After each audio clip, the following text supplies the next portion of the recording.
Good afternoon, it's Adrian Bridge from Taylor's Port, joining you here from Porto. I have to say I was hoping to be out in the garden enjoying some of the normal sunny weather that we have here in Porto, but today it's a little cloudy, a little overcast. Not bad for the vines because of course they need a little bit of water at this time of the year, but nonetheless not ideal for taking pictures. Of course, what I'd be doing sitting out on the terrace there would be enjoying a great glass of Taylor's chip dry and tonic water.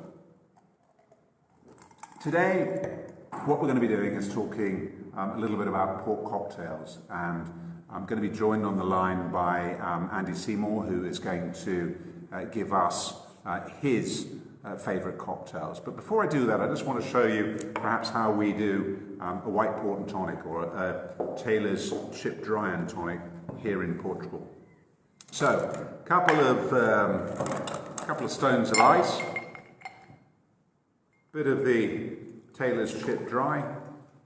Sort of mix it more or less like you might sort of, maybe if you're making a vodka tonic, gin or tonic, something like that. Of course, one of the things about port is that it's not too alcoholic, it's only 20% alcohol, it's half the alcoholic strength of one of those spirits. Top it up with a little bit of tonic, okay, like this. And then what we tend to do here in Portugal is that we'll dress it not only with perhaps a little bit of our beautiful lemons that we have in Portugal, but we're probably also going to take a little bit of mint, gives it that nice bit of colour, sticks it in, and what we get is a beautiful, refreshing cocktail. So port's great for this. But, you know, you don't want to hear a lot from me because what we've got joining us online is Andy Seymour, because Andy is in cocktails. He's written several books on it. He's toured all over America. He's done great events from running the Oscars to major parties for major celebrities all around the world, in fact. So Andy's our man to talk to us about an alternative to the chip dry and tonic. So let me just press the button and get Andy in on to this call so that he can share with us some of the amazing cocktails that he has been making for people. So Andy's going to be literally joining us very shortly. And whilst we wait for him, I just want to tell you a little bit. This is kind of how we tend to have it in Portugal, sitting on the terraces overlooking the River Douro. A little bit more exotic might be to put it into a beautiful highball glass like this, which is really lovely shape. But Andy's with me. Andy. Hello, Adrian. It's good. Last time you and I were together was in the Vogue Cafe bar here in Porto, and you were sharing some wonderful new cocktails with me. What have you got for us today? Well, you want me to jump right into it? Andy, you are the expert on cocktails, so I think if you jump straight in there and tell people a little about your experience with using port for cocktails, and share with us perhaps your recipe. And looking at where you are, you've got a lot more of the equipment to hand than perhaps I have. So yeah, jump right in. All right. Well, I mean, the whole idea for me has been, about 5 years ago, we started talking about this idea of spending more time really getting port involved with cocktails. It belongs in cocktails. Obviously, as a wine, you can't do any better. There's so much respect. Can you hear me? I can hear, actually, and I can hear you very well, but I was just wondering whether it was me or you, because either I'm on the side like this, I can or you're round the other way. But kind of one of us hold that thought. Is going to have to move a bit to try and see if I can get it less into. Hey, that's looking good. I got a little too fancy, Adrian. I brought a tripod out and I tried to go sideways.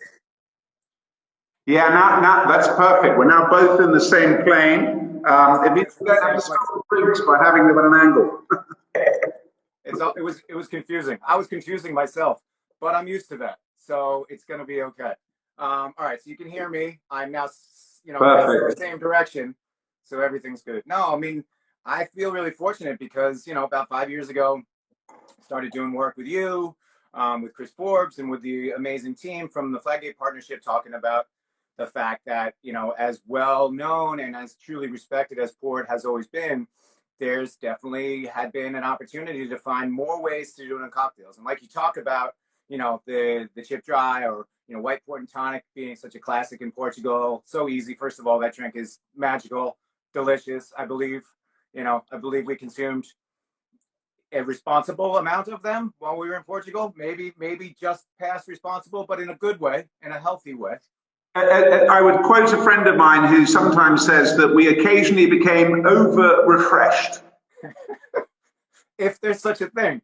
But I mean, again, I choose to believe that refreshment should know no bounds and no limits. So we refresh the heck out of ourselves with some white port and tonic. And, one of the things that I have always really enjoyed is how versatile port is in cocktails. I mean, you've obviously got this amazing range of wines.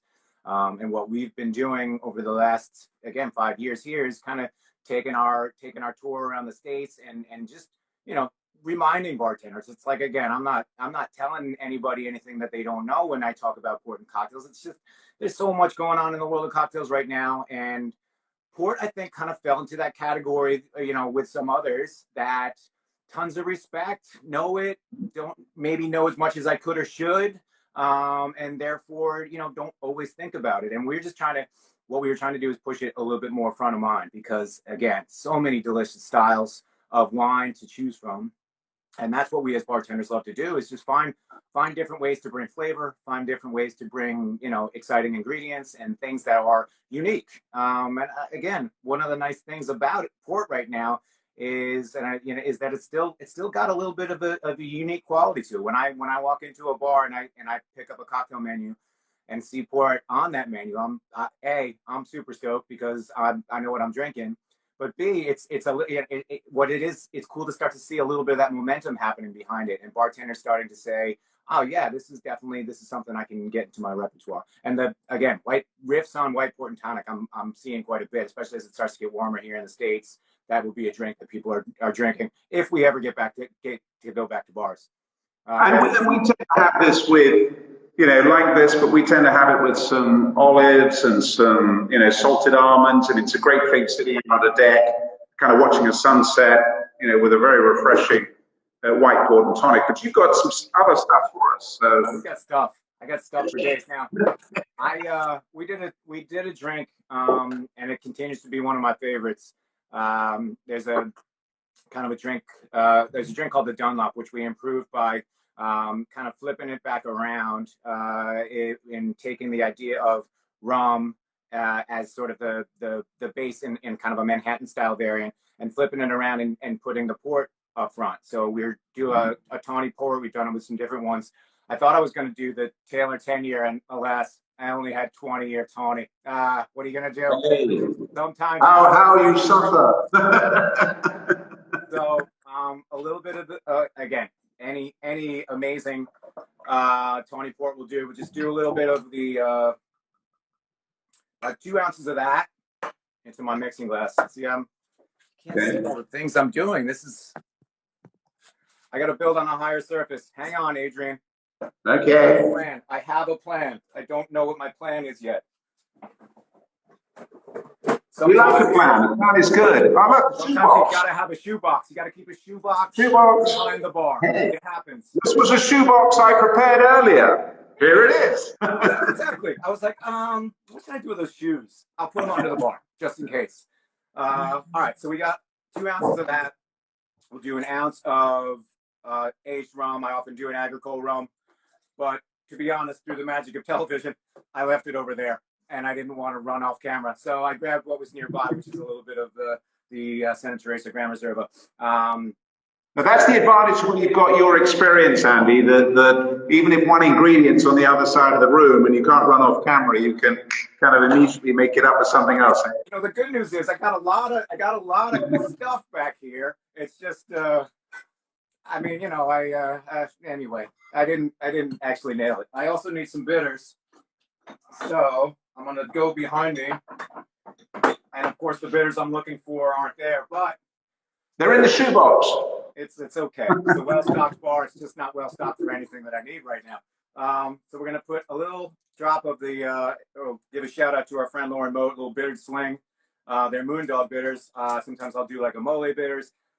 Aromatic bitters works just fine. The basic idea is letting the tawny just do what it does, which is be delicious and beautiful and fragrant and have all that nice kind of I don't know, flavors of fruit, like all that berry fruit. And obviously the 20 is probably a wine that we're drinking by itself, but I have been for many years espousing the fact that if it's good enough to drink by itself, it's definitely good enough to go in a cocktail. Now, that doesn't mean we can throw it on every cocktail menu. But the idea being have a delicious base ingredient, you're going to get a delicious cocktail. So that's the idea here. We do have a pre-chilled glass, which is, again, is too low. So shoebox it. When in doubt, shoebox it, Adrian. That's you can. If somebody's not hashtagging that right now, we're missing an opportunity. Goddammit. So key message today is you need good port and a shoebox. I mean, honestly, if you have those two things, I don't really like. Again, global pandemic, my ass. Let's just do this. So we'll pour that baby out. Again, I have literally been drinking these throughout. I keep a bottle of tawny and a bottle of rum agricole in my kitchen at all times. And throw this together at any given time. I'm going to zest a little grapefruit on top of that baby. And that is the improved Dunlop with, there it is. Where would I be? Shoebox, Adrian. I swear it's a theme. But little Taylor Fladgate 20-year tawny or 10-year tawny or, just whatever Taylor product you want. It's going to be delicious. A little bit of beautiful aged rum to kind of, again, add that depth and complexity. Because we want the flavors of both to not, we don't want one to overpower the other. This is obviously, it's a full-bodied wine with a lot of flavor. So at the same time, we want that to shine, and we don't want the rum to kind of overpower that. But at the same time, just having a little bit of base spirit along with the port, it gives us that opportunity to carry the flavor a little bit. And a little bit of bitters just to kind of add a little bit of complexity. Some citrus across the top. I believe they call that deliciousness. Yeah. Is that what they call that, Adrian? I mean, that's what they call it. Yes, delicious. But, I always think about port. Port always comes at that moment when you're with family, with friends, you're joining together. And it always, to me, I always use this expression, port is the oil of good conversation. It's that, you're relaxed, you're having a chance to meet, to get together with friends. And after all this crazy lockdown, I think a lot of us are going to want to be let out, have a chance to, chat with family, chat with friends, share something, and perhaps, show off some of the skills that we've learned while we were in lockdown. And if one of the skills was how to mix, great cocktails, then hey, why not show that off and explain to people, because it's very sociable, and even if we've got our distance between us, we nonetheless can share the same experience, which brings us closer together. So I really feel, this whole process that we're all in, we're going to come out of it pretty well the other side. And the cocktails, it's really interesting. We've just made there something remarkable. I've got my, chip dry and tonic over here, but can you tell us just what else is happening in the cocktail scene in the States? Because to me, that's also kind of interesting. We're looking at port, but what are the other trends that are taking place? I mean, it's this would be a time normally when you're coming from the end of winter into spring and summer. So a lot of times this would be when cocktail bars are flipping their menus, turn into a little bit more refreshing styles. Obviously, a lot of that, and so many good friends that are in the restaurant and bar business are dealing with that, struggling with that, figuring out what it is going to be like on the other side. That being said, when we think about cocktails and when we return to cocktails, or in the case of every Zoom call that we've been on with my company over the last 6 weeks, it's we've employed airplane rules, which means you can drink at any time. I don't know if you're familiar with that, but yeah, we get on a plane. And the flight attendant asks you if you want a cocktail. It's safe. Doesn't matter if it's 6 in the morning, 6 in the evening, flying a red eye. it's a good time to fly. So we've taken those airplane rules back to our Zoom conference calls and things like that. So I think the trend right now is just, look, these are challenging times. In some ways, it's hard to stay optimistic. It's hard to stay positive because we still are trying to figure out what this is going to look like at the end. But I think, what we've been trying to do with Liquid Productions is just see, what is coming. How is this an opportunity and not just a challenge? Because, our industry will change and it will continue to evolve. And that's great. Challenging and hard, but at the end of it, there's got to be something wonderful that comes out of it. So we're just trying to keep that type of positivity, stay really engaged with, all our friends in the industry, and just, again, work with great people like you, Adrian, and these amazing wines to try and share the love. We're doing as much as we can. We're definitely going to do some more cocktails with port as soon as there's an opportunity to get around. Maybe, continue to get bartenders involved and thinking more about this. But I mean, the fun part about cocktails in the States right now is trends are really everywhere. It's they're almost constantly someone's reaching out to ask people, in the business, mixologists, people like myself, whomever, what's the next trend. And honestly, it's tough to say because the trends exist in all directions, whether it's port, whether it's, some lesser known categories, like, again, not necessarily lesser known anymore, but things like mezcal, things like making cocktails with Calvados as a base spirit. There's a lot of different ways to think about it. And I think just in general, I've been very fortunate to be doing this for a long time. I started bartending, well, a really, really, really long time ago. And then for the last about 20 years or so, I've been doing various versions of education and setting up, brand ambassador programs and being very fortunate to teach and mentor a lot of the people that I have met along the way. And what's cool is that depending on where you are, depending on what the season it is, depending on what people are exposed to, we love to try new things. Cocktails for me, and this goes back to, my earliest days as a bartender when I was not making anything fancy. If I had a fresh lime to squeeze in it, Adrian, I was feeling pretty proud of myself. But cocktails for me, and I think for, almost all of us in this industry, have been a great way to expose people to things that they didn't know about or might not think that they even wanted to try. I mean, it's hard to think about it now because whiskey has gone crazy over the last, 4 or 5 years. But there was a time when people really just, yes, they were, single malts, they were drinking those and they were sipping on their bourbons.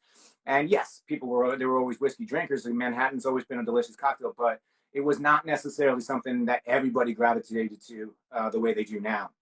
So, whether it was whiskey or mezcal, or, I mean, again, going back to some of all of which, Andy, I think, brings us to a couple of points you were saying there. Is airplane rules, I assume, means it's cocktail hour somewhere in the world at any time of the day. It's cocktail somewhere. Secondly, the coming together over a cocktail with friends, with family, whatever, is really important. And perhaps sharing with them something new, something exciting. And I think the third point I always think about when I'm enjoying cocktails, and particularly when I've got here, my chip dry, tailored Fladgate chip dry and tonic.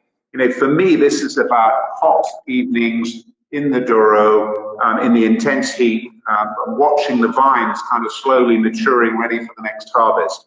And it's all these special moments that bring back special memories as we come together. And I think regardless of how we come out of this and how long it takes, and we've all got to help each other. But nonetheless, being able to reminisce and to think about great times and be reminded of great things we've had in the past, but also look, as you say, optimistically to the future. So I'm delighted to have had this short opportunity this afternoon to be able to share some time with you to hear the importance of a shoebox in a cellar. Hear about that. Honestly, that's the stuff that people won't tell you. Sometimes you gotta peel back the curtain. You gotta look at what's really happening. And yeah, shoeboxes are real. This is a real thing that's happening. It's great. I'd like to say I was on the leading edge of it, but I feel like you're right there with me. Yeah, so look, Andy, it's been excellent. Thank you so much for sharing your Taylor Fladgate 20-year-old with us and giving us an insight into what's happening in the cocktail scene, which I think is really exciting and really positive. And I hope that you and your family and all your team over there stay safe. And what I'd just like to finish off with by saying cheers to you and cheers to everybody that's tuned into this. Yeah, you're running out. Hey, Sorry. I'll give you some. You're always willing to share. Yeah, same sentiments here. Good luck to you and to Yes, good luck. Cheers for that, and thanks for having me.